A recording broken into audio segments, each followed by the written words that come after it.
But here are my top 10 storylines of the NFL. Tell me where I'm wrong.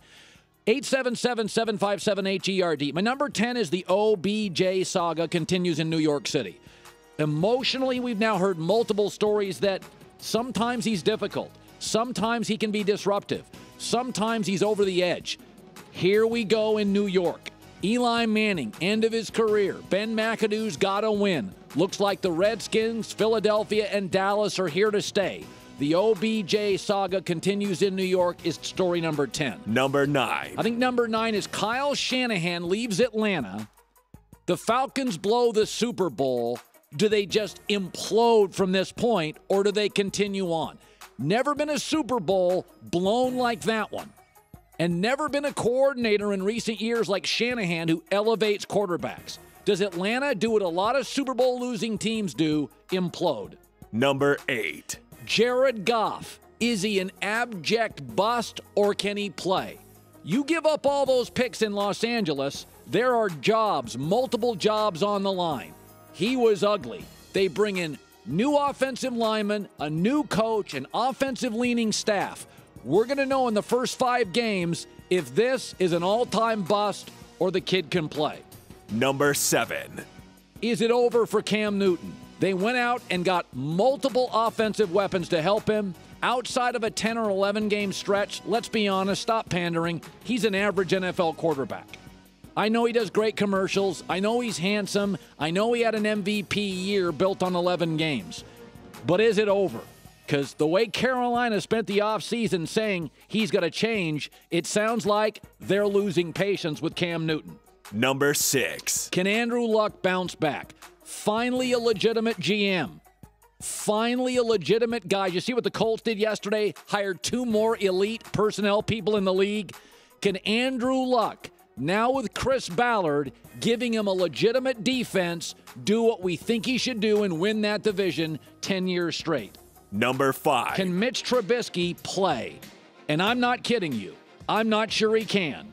Chicago hasn't had a quarterback they love since Sid Luckman. They moved up. Let's see in the first 6 weeks, because he's going to play this year. Don't kid yourself. Can Mitch Trubisky play?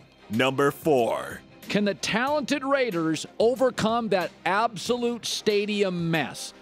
This is really bad. This shouldn't end well. I love their general manager. I think they have the next Aaron Rodgers and Derek Carr. They have drafted well. Their free agent acquisitions have been smart. They're one of the most electrifying teams in the NFL. But they got this stadium mess hovering over the top, and I'm not sure they can overcome it. They're going to be the most entertaining mess in the NFL this year, and I can't wait. Number 3. Has the window closed for Aaron Rodgers? Listen, we know he's Dan Marino arm talent. We know he's an all-timer. But you start looking at the NFC, and you see Seattle's roster, and you look at his own division, and you'll start looking at these teams, and I'm not sure Aaron Rodgers, with Dallas cooking, are they going to give him another defense capable of winning a Super Bowl? I'm not sure what the answer is. I know Aaron's good enough, and I know Mike McCarthy's good enough. But quarterbacks don't win Super Bowls without a defense that can make stops. And Green Bay, again, is fairly inefficient in the free agent market. Number 2. Let's be honest, can Tom Brady keep it rolling? I know most of you say you hate him, but the all-time greatest quarterback, one more Super Bowl, and it's over. It ain't close.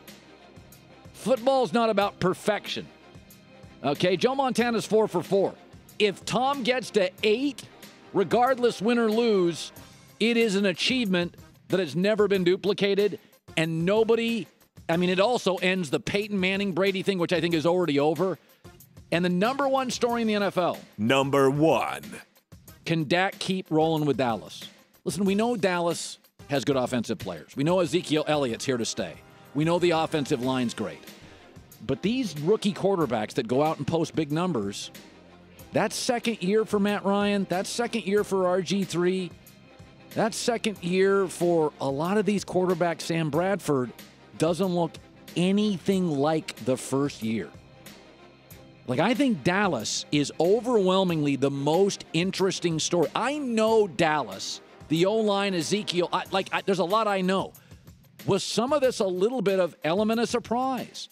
Dak just caught everybody off guard.